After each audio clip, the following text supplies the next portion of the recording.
ओम श्री शक्ति नमः। ओम श्री शक्ति नमः। ओम श्री शक्ति नमः। सुभद्र की उत्पत्ति के पश्चात में सुमना और श्री शर्मा का सवार विविध प्रकार के पुत्रों का वर्णन तथा दुर्वासा द्वारा धर्म को साफ।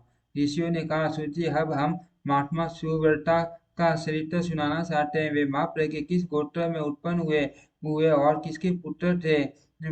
ब्राह्मण सुव्रत की क्या तपस्या थी तपस्या थी और किस प्रकार उन्होंने भगवान श्री हरि की आराधना की थी। सूची बोले, विप्रगर मैं सुव्रत के दिव्य एवं पावन चरित्र का वर्णन करता हूँ। ये प्रसंग परम कल्याणकारी तथा भगवान श्री विष्णु की सत्ता से युक्त है। पूर्व कल्प की बात है। नर्मदा के पाप नाशक तट पर अमरकंटक तीर्थ तीर्थ के भीतर कौशिक वंश में एक श्रेष्ठ ब्राह्मण उत्पन्न हुए थे। उनका नाम था सोम शर्मा। उनके कोई पुत्र नहीं था, इस कारण वे बहुत दुखी रहा करते थे। उनकी पत्नी का नाम था सुमना। वह उत्तम वर्ग का आचरण करने वाली। एक दिन उसने अपने पति को चिंतित देखकर कहा, नाथ, चिंता छोड़िए। चिंता के समान समान दूसरा कोई दुख नहीं, क्योंकि वह शरीर को सुखा डालती है। जो उसे त्याग कर यथोचित बर्ताव करता है वह अनायासी आनंद आनंद में मस्त रहता है। विप्र, मेरे सामने आप अपनी चिंता का कारण बताइए। सोम शर्मा ने कहा, सुव्रते, न जाने किस पाप से मैं निर्धन हो और पुत्रहीन हूँ। ये यही मेरे दुख का कारण है। सुमना बोली, प्राणनाथ, सुनिए, मैं एक ऐसी बात बताती हूँ जो सब संदेहों का नाश करने वाली है। पाप एक वृक्ष के समान है। उसका बीज है लोभ, मोह उसकी जड़ है। असत्य उसका तना तना और माया उसकी शाखाओं का विस्तार है। दम और कुटिलता पत्ते पत्ते हैं। कुबुद्धि फूल हैं और अमृत उसकी गंध है। उस छल, पाखंड, चोरी, ईर्ष्या, क्रूरता, कूटनीति और पापाचार से युक्त प्राणी उस मोह मूलक वृक्ष के पक्षी हैं, जो माया रूपी शाखाओं पर बसेरे लेते हैं। अज्ञान उस वृक्ष का फल है और अधर्म को उसका रस बताया गया है। दुर्भाव रूप जल से सींचने पर उसकी वृद्धि होती है। असतः उसके फलने की ऋतु है। जो मनुष्य उस वृक्ष की छाया का आश्रय लेकर संतुष्ट रहता है, उसके पके हुए फलों को प्रतिदिन खाता है और उन फलों के अधर्म रूप रस से पुष्ट होता है। वह ऊपर से कितना ही प्रसन्न क्यों न हो, वास्तव में पतन की ओर ही जाता है। इसीलिए पुरुष को चिंता छोड़कर लोक का भी ये त्याग कर देना चाहिए। स्त्री, पुत्र और मन की चिंता तो कभी नहीं करनी चाहिए। प्रियतम, कितने ही बुद्धि विद्वान भी मूर्खों के मार्ग का अवलंबन करते हैं। दिन रात मोह में डूबे रहकर निरंतर इसी चिंता में पड़े रहते हैं कि किस प्रकार मुझे अच्छी स्त्री मिले और कैसे मैं बहुत से पुत्र प्राप्त करूं। ब्राह्मण, आप चिंता और मोह का त्याग करके विवेक का आश्रय लीजिए। कोई पूर्व जन्म में तन देने के कारण इस जन्म में अपने संबंधी होते हैं और कोई कोई धरोहर हड़प लेने के कारण भी संबंधी के रूप में जन्म लेते हैं। पत्नी, पिता, माता, भतीजे, स्वजन और बांधव सब लोग अपने अपने ऋणानुबंध से ही इस पृथ्वी पर उत्पन्न होते हैं। जिसने जिसकी जिसकी जिस भाव से धरोहर हड़प ली है वह उसी भाव से उसके यहाँ जन्म लेता है। धरोहर का स्वामी रूपवान और गुणवान पुत्र होकर पृथ्वी पर उत्पन्न होता है और धरोहर के अपहरण का बदला लेने के लिए दारुण दुख देकर चला जाता है। जो किसी का तन लेकर मर जाता है, उसके यहाँ दूसरे जन्म में तनदाता पुरुष, पुत्र, भाई, पिता, पत्नी और मित्र रूप से उत्पन्न होता है। वह सदा ही अत्यंत दुष्टा दुष्टापूर्ण बर्ताव करता है। गुणों की ओर तो वह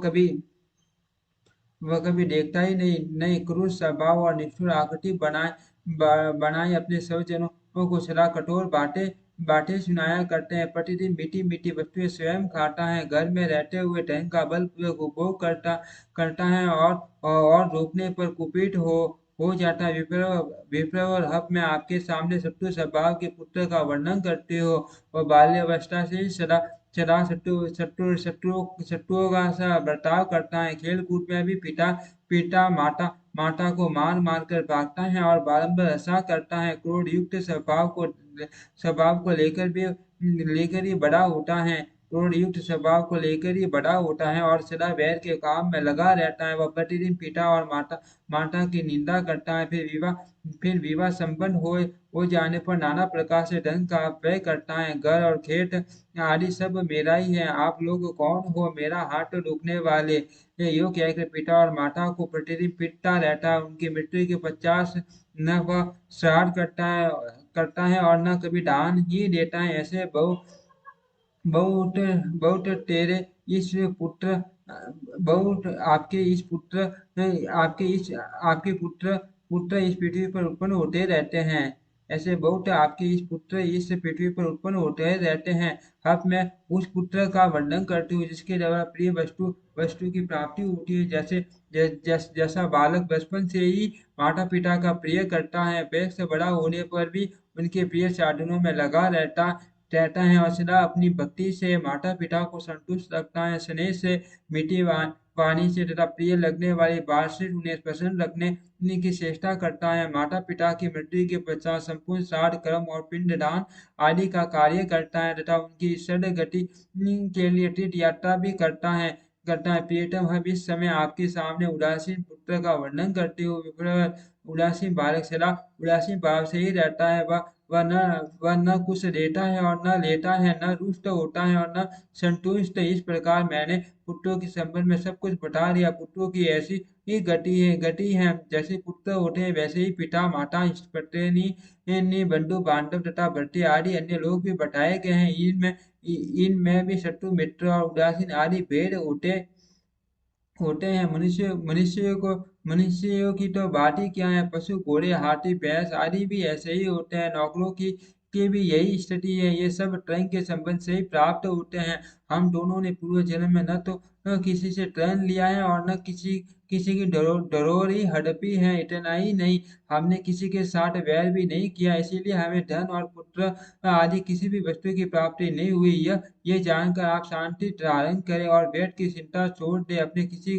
आप आपने किसी को दान नहीं दिया तब धन कैसे आए अत प्राणनाथ दुखी न होइए। देवी श्रेष्ठ, जिस पुरुष को धन मिलना निश्चित है उसके हाथ में अनायासी धन आ जाता है। मनुष्य उस धन की बड़े ही यत्न से रक्षा करता है, किंतु जब वह जाने को होता है तब चला ही जाता है। ऐसा समझकर आप शांत हो जाइए, निरर्थक चिंता छोड़िए।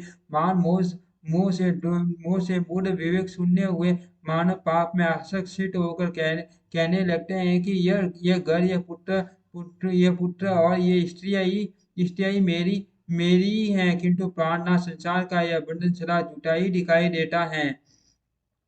सोम शर्मा बोले, कल्याणी आप ठीक कहती हैं, आपका यह वचन सब प्रकार के संदेहों का नाश करने वाला है। तथापि सत्य के ज्ञाता साधु पुरुष वंश की इच्छा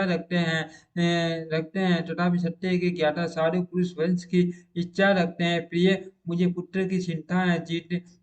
जी में आता है, जिस किसी उपाय से संभव हो मैं पुत्र अवश्य उत्पन्न करूं। सुमना ने कहा, माँ बाप एक ही विद्वान पुत्र श्रेष्ठ है, बहुत से गुणहीन पुत्रों को लेकर क्या करना है। एक ही पुत्र कुल का उद्धार करता है, दूसरे तो केवल कष्ट देने वाले होते हैं। पुण्य से ही पुत्र प्राप्त होता है, पुण्य से ही उसका कुल मिलता है तथा पुण्य से ही उत्तम गर्भ की प्राप्ति होती है। इसीलिए आप पुण्य का अनुष्ठान कीजिए। प्राणनाथ पुण्य कर्म करने वाले मनुष्य ही सुख राशि का उपभोग करते हैं। सोम शर्मा बोले, भद्रे, मुझे पुण्य का अनुष्ठान बताओ। उत्तम पुण्य कैसा होता है, पुण्य के लक्षणों का वर्णन करो। सुमना ने कहा, प्राणनाथ, पुरुष या स्त्री के सदा जिस प्रकार बर्ताव करना चाहिए तथा जिस प्रकार पुण्य करने से ही कीर्ति, पुत्र, प्यारी स्त्री और धन की प्राप्ति होती है, वह सब मैं बताती हूँ तथा पुण्य का लक्षण भी कहती हूँ। ब्रह्मचर्य, तपस्या, पंचयज्ञों का अनुष्ठान, दान, नियम, सदा, शौच, अहिंसा, उत्तम शक्ति और सूर्य का अभाव ये पुण्य के अंग हैं। इनके अनुष्ठान से धर्म की पूर्ति करनी चाहिए। धर्मात्मा पुरुष मन, वाणी और शरीर तीनों की क्रिया से धर्म का संपादन करता है। फिर वह जिस वस्तु का चिंतन करता है वह दुर्लभ होने पर भी उसे प्राप्त हो जाती है। सोम शर्मा ने पूछा, भामिनी, धर्म का स्वरूप कैसा है और उसके कौन कौन से अंग हैं। प्रिय, इस विषय को सुनने की मेरे मन में बड़ी रुचि हो रही है। अर्थ आप प्रसन्नता पूर्वक इसका वर्णन करो। सुमना बोले, ब्राह्मण जिनका 38 वर्ष में जन्म हुआ है तथा जो अनसुईया के पुत्र हैं, उन भगवान दत्तात्रेय ने सदा धर्म का साक्षात्कार किया है। महर्षि दुर्वासा और दत्तात्रेय इन दोनों ने उत्तम तपस्या की है। उन्होंने तपस्या और आत्मबल के साथ साथ धर्मानुकूल बर्ताव किया है। उन्होंने वन में रहकर 10,000 वर्षों तक तपस्या की। फिर बिना की तपस्या के बिना कुछ खाए पिए केवल हवा पीकर जीवन निर्वाह किया। इससे वे दोनों शुभदर्शी हो गए हैं। तत्पश्चात उत्तरीय समय 10,000 वर्ष तक उन दोनों ने पंचगिरी सेवन किया। उसके बाद वे जल के भीतर खड़े हो उतने ही वर्षों तक तपस्या में लगे रहे। यदि यदि वह दत्तात्रेय और मुनि से दुर्वासा बहुत दुर्बल हो गए। तब मुनिवर दुर्वासा के मन में धर्म के प्रति बड़ा क्रोध हुआ। इसी समय बुद्धिमान धर्म साक्षात वहां आ पहुंचे। उनके साथ ब्रह्मचर्य और तप आदि भी मूर्तिमान होकर आए। सत्य, ब्रह्मचर्य, तप और इंद्रिय संयम ये उत्तम एवं विद्वान ब्राह्मण के रूप में आए। नियम नियम ने महाप्राज्य पंडित का रूप धारण कर रखा था और दान अग्नि ये होत्री का स्वरूप धारण किया। महर्षि दुर्वासा के निकट उपस्थित हुआ। समाज, शांति, लज्जा, अहिंसा और अकल्पना, निसंकल्प व्यवस्था ये सब स्त्री रूप धारण किए वहां आई थी। बुद्धि, प्रज्ञा, दया, श्रद्धा, मेघा, सत्कृति और शांति इनका भी वही रूप था। पांचों अग्नियां, परम पावन वेद और वेदांग ये सभी अपना अपना दिव्य रूप धारण किए उपस्थित थे। इस प्रकार धर्म अपने परिवार के साथ वहां आए थे। ये सब के सब मुनि को चीड़ हो गए थे। धर्म बोले, ब्राह्मण ब्राह्मण आपने तपस्वी होकर भी क्रोध क्यों किया? क्रोध तो मनुष्य के श्रेय और तपस्या दोनों का ही नाश कर डालता है। इसीलिए तपस्या के समय इस सर्वनाशी क्रोध को अवश्य त्याग देना चाहिए। धीरश्रेष्ठ अवश्य होइए। आपकी आपकी तपस्या का फल फल बहुत उत्तम है। दुर्वासा ने कहा, आप कौन है जो इन श्रेष्ठ ब्राह्मणों के साथ यहाँ पधारे हैं तथा आपके आपके साथ ये सुंदर रूप और अलंकारों से सुशोभित स्त्रियां कैसे खड़ी हैं? धर्म बोले, मुने ये जो आपके सामने ब्राह्मणों के रूप में संपूर्ण तेज से युक्त दिखाई देते हैं, जो हाथ में दंड और कमंडलू लिए अत्यंत प्रसन्न जान पड़ते हैं, इनका नाम ब्रह्मचर्य है। इसी प्रकार ये जो दूसरे तेजस्वी ब्राह्मण खड़े हैं, इन पर भी दृष्टिपात कीजिए। इनके शरीर का रंग पीला और आंखें भूरे रंग की हैं। ये सत्य कहलाते हैं।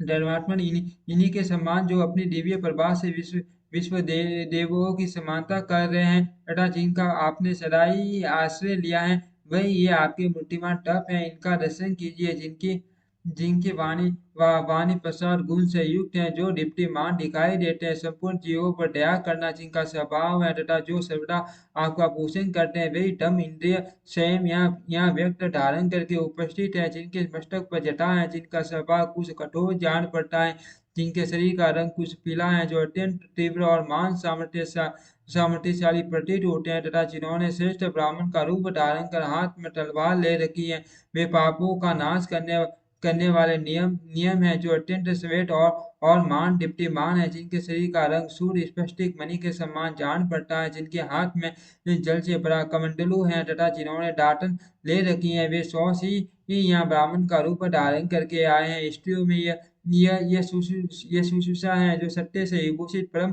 सौभाग्यवती और अत्यंत साध्वी है, जिसका स्वभाव अत्यंत धीर है, जिसके सारे अंगों से प्रसन्नता टपक रही है, जिसका रंग गोरा और मुख पर हास्य की छटा छा रही है। वह कमल लोचना सरस्वती है। देवी श्रेष्ठ ये देवी आभूषणों से युक्त समा उपस्थित है, जो परम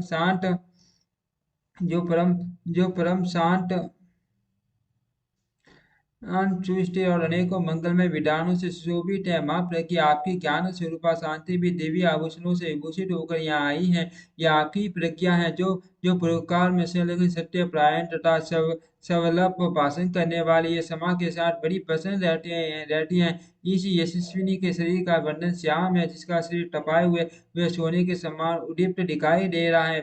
वह माँ भागा ईसा है। यह अत्यंत प्रसन्न और अच्छी मंत्रणा से युक्त है। यह यत्र तत्र दृष्टि नहीं डालती, ज्ञान भाव से आक्रांत हो सदा तपस्या में लगी रहती है। माँ भाग्य देखिए, आपकी सदा भी आई है, जो नाना प्रकार की बुद्धि से आक्रांत और अनेकों ज्ञानों से आकुल होने पर भी सुस्थिर है। यह सदा मनोहर और मंगलमयी है। सबका शुभ चिंतन करने वाली संपूर्ण जगत की माता यशस्विनी तथा गौरव गौरव बनना है। इधर यह मेघा उपस्थित है, जिसके शरीर का रंग हंस और चंद्रमा के समान श्वेत है। गले में मोतियों का हार लटक रहा है और हाथ में पुस्तक तथा स्फटिक कांस्य की माला शोभा पा रही है। यह प्रज्ञा है जो सदा ही अत्यंत प्रसन्न रहा करती है। यह प्रज्ञा देवी पीठ वस्त्र से शोभा पा रही है। देवी से जो त्रिभुवन का उपकार और पोषण करने में अद्वितीय है, जिसके शील शील की सदाई प्रशंसा होती है, वह दया भी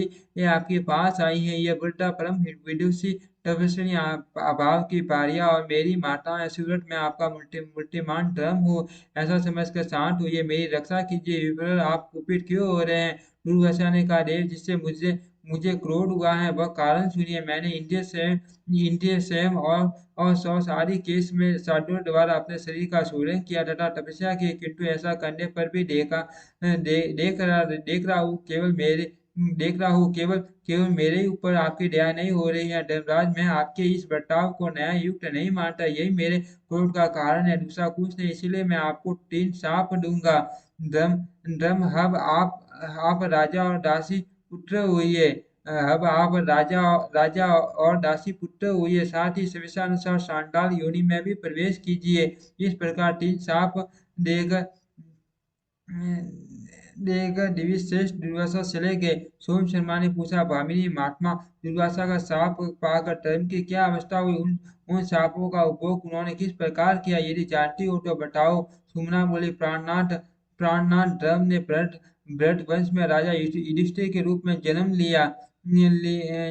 जन्म ग्रहण किया। सुमना बोली, प्राणनाथ धर्म ने भरत वंश में राजा युधिष्ठिर के रूप में जन्म ग्रहण किया। दासी पुत्र होकर होकर जब वे उत्पन्न हुए तब विदुर नाम से उनकी प्रसिद्धि हुई। तब तीसरे शाप का उपभोग बतलाते हुए, जिस समय महर्षि विश्वामित्र ने राजा हरिश्चंद्र को बहुत कष्ट पहुंचाया, उस समय परम बुद्धिमान धर्म चांडाल के स्वरूप को प्राप्त हुए थे। ओम श्री शक्ति नमः। ओम श्री शक्ति नमः। ओम श्री